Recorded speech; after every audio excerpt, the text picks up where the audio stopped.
তাই আজ নারদ, ব্রহ্মা, বিষ্ণু, মহেশ্বর চারজনে মিলে মর্তধামে যাচ্ছে। মর্তধামে কোথায় যাচ্ছে তো? সেই শান্তিপুর মুনির বাড়িতে। তিনি রোজ সকালে গঙ্গার স্নান করে সূর্য প্রণাম করে ওম কুসুম সংকাশম কাশ্যপেয়ং মহাদ্যতিম ধন্তারিং তমহারিং সর্ব পাপঘ্নং প্রণতোস্মি দিবাকরম। তাই তিনি রোজ সূর্য প্রণাম করে গোবিন্দকে স্মরণ করেন।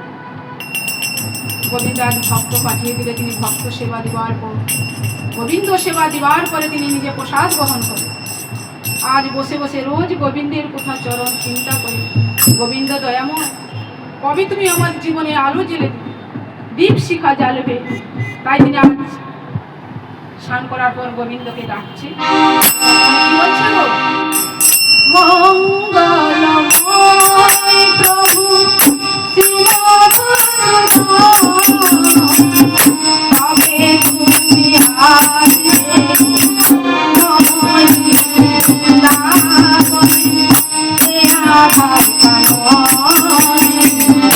কবে তুমি দীপ শিখা জ্বালবে, কবে তুমি দীপ শিখা জ্বালবে।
রাজা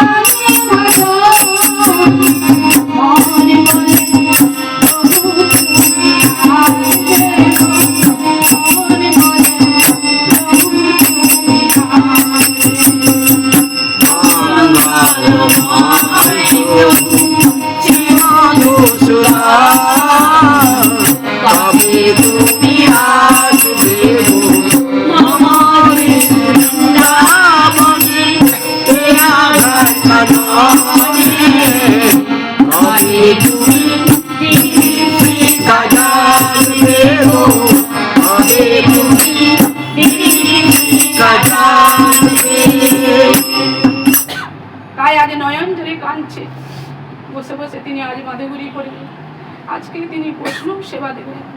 আজ গোবিন্দ সেবা দেওয়ার পরে তিনি একজন ভক্ত এলেন, তাকে সেবা দেওয়ার পর নিজের সেবা গ্রহণ করলেন আর নয়ন জলে বসে বসে গান করছে।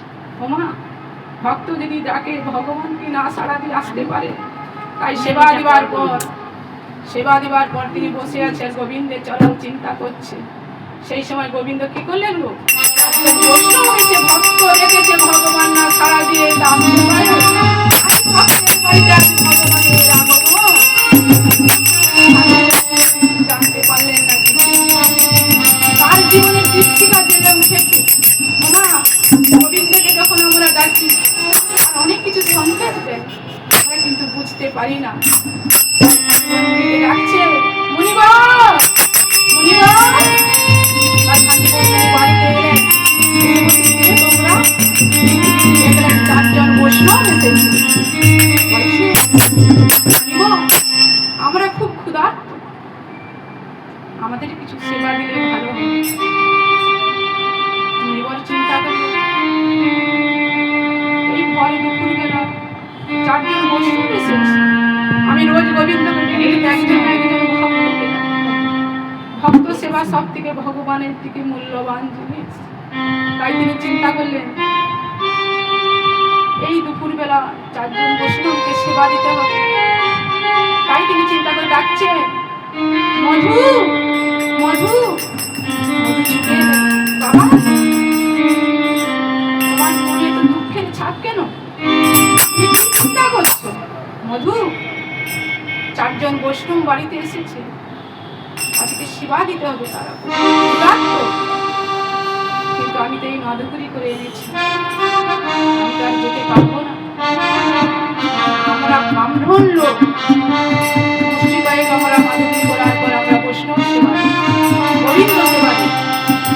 বলছে, বাবা তুমি চিন্তা করো না, বৈষ্ণব থেকে কিছুক্ষণ বসিয়ে রাখো, আমি আজ মাধুকরি করে নিয়ে এসেছি। তাই বলছে, বাবা তোমার ভিক্ষার ঝুলিটা তুমি আমায় ধরিয়ে দাও। কি করলেন গো, গায়ে নামাবলি দিয়ে সেই ভিক্ষার ঝুলি কাঁধে নিয়ে তিনি কি করলেন, মুখরানা বলে বেরিয়ে পড়ে ভিক্ষা করছেন। প্রত্যেকটি বাড়ি তিনি ভিক্ষা মানছেন, নয়ন জলে কাঁদছে। আজকে নগরবাসী কি করছেন গো, মধুকে অপমান করছে। মধু, তোমরা রোজ মাধুগুরি করে বৈষ্ণব সেবা দিয়ে খাও, ঠিক আছে, একটু আগে তোমার বাবা মাধুগুরি করে নিয়ে গেল, আবার তুমি এসেছো, তোমাদের কি কোনো লজ্জা নেই? আমরা কি ভাগ্য সারা খুলে রেখেছি? রোজ তোমাদের ভিক্ষা দিতে হবে। এতই যদি তোমাদের বৈষ্ণব সেবা দেওয়ার ইচ্ছা, তোমরা দূর দূরান্তে যাও। মধু কি করলেন, চিন্তা করতে করতে তিনি কি করলেন, যমুনার ধারে এসে তিনি বৃন্দাবনে চলে গেলেন। তিনি নাকি শুনেছেন বৃন্দাবনে কেউ অভুক্ত থাকে না, সবাই অন্ন গ্রহণ করে। তাই আজ বৃন্দাবনের পথে মধু কি করলেন গো, মাধুগুরি করতে যাচ্ছে। সেই বৃন্দাবাসীর চরণে চরণে সবাইকে বলছে, বৃন্দাবনবাসী তোমরা সবাই আমাকে সাহায্য করো, আমার বাড়িতে বৈষ্ণব সেবা হবে, তোমরা কিছু আমাকে সেবা দাও, তোমরা কিছু আমাকে ভিক্ষা দাও। তাই আমার মধুর ভিক্ষা যদি বৃন্দাবনবাসীর এমন বড় মন, যে কৃষ্ণের আলোয় আলোকিত হয়, যেখানে আমার রাধারানী আছে, রাধারানী কাকে অভুক্ত রাখে না, সেখানে আমার মধুকে কি করবো? বৃন্দাবনবাসী সবাই এসে মধুকে আদর করে জড়িয়ে ধরছে। আহা মধু, কিসের জন্য এসেছো?